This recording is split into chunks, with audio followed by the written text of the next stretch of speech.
రాయబడ్డది. 12 ఏళ్ల నుండి రక్తస్రావము కలిగిన ఒక స్త్రీ ఉన్నది ఇక్కడ. ఆమె అనేక వైద్యుల చేత ఎన్నో తిప్పలు పడి తనకు కలిగినంత వ్యయం చేసుకొని మరి ఎంత మాత్రం ప్రయోజనంగా మరింత సంకటపడి యేసు గురించి విన్నది.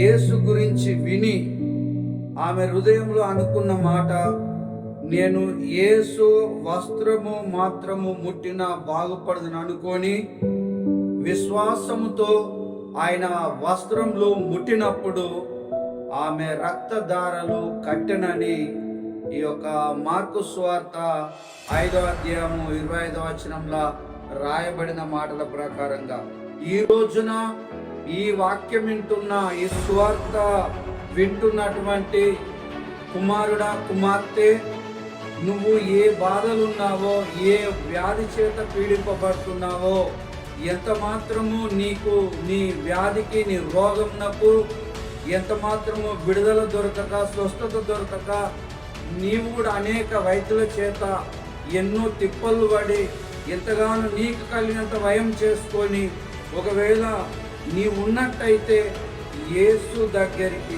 రా.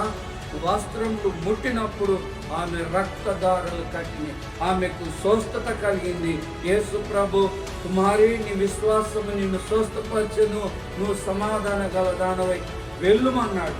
అందుకని యేసు దగ్గరికి వచ్చినటువంటి వారికి సమాధానము, సంతోషము, నెమ్మది, విడుదల శీఘ్రంగా మీకు దొరుకుతుంది. దేవునికి మహిమ కలుగును గాక.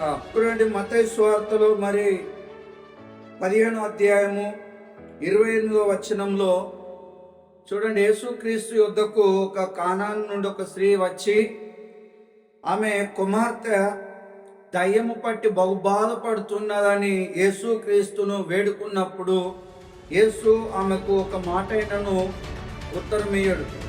అప్పుడు ఆమె పక్షంన శిష్యులు కూడా, ఎందుకంటే యేసుక్రీస్తుని వేడుకుంటారు, కానీ యేసుక్రీస్తు ఈమెలో, అంటే ఈమె కానాను స్త్రీ వార్త 15వ అధ్యాయంలో 28వ వచనం, అమ్మ నీ విశ్వాసం గొప్పది, నువ్వు కోరినట్టే నీకు అవునుగాక అన్నాడు. ఇక్కడ మరి మార్కు సువార్త 9వ అధ్యాయం 23వ వచనంలో కూడా చూడండి, నమ్ముట నీ వలనైతే నమ్మువానికి సమస్తం సాధ్యం అన్న దేవుడు. అందుకని ఈ రోజున నమ్మినట్లయితే నీ జీవితంలో కూడా దేవుడు కార్యం చేస్తాడు. అప్పుడున్న దేవుడే ఇప్పుడున్నాడు, అప్పుడు స్వస్థపరిచిన దేవుడు ఇప్పుడు స్వస్థపరుస్తాడు. అందుకని మనకు కావాల్సింది, వారి లోపల మనం ఏం కనుగొంటున్నామంటే విశ్వాసము, నమ్మకను మనం కనుగొన్నాం కనుక, అందుకని మన జీవితంలో కూడా విశ్వాసం ద్వారా, నమ్మక ద్వారా మన జీవితాలలో కూడా దేవుడు కార్యాలు చేస్తాడు. దేవునికి మహిమ కలుగును గాక. అందుకని ఈ ముగ్గురిని స్వస్థపరిచిన దేవుడు మీ విశ్వాసం ద్వారా మిమ్మును స్వస్థపరుటకు దేవుడు సిద్ధంగా ఉన్నాడు. దేవునికి మహిమ కలుగును గాక. రండి, వినండి, విశ్వాసంలోనికి రండి, విశ్వాసం ద్వారా విడుదల పొందండి. దేవుడు మిమ్మల్ని దీవించును గాక. ఆమేన్.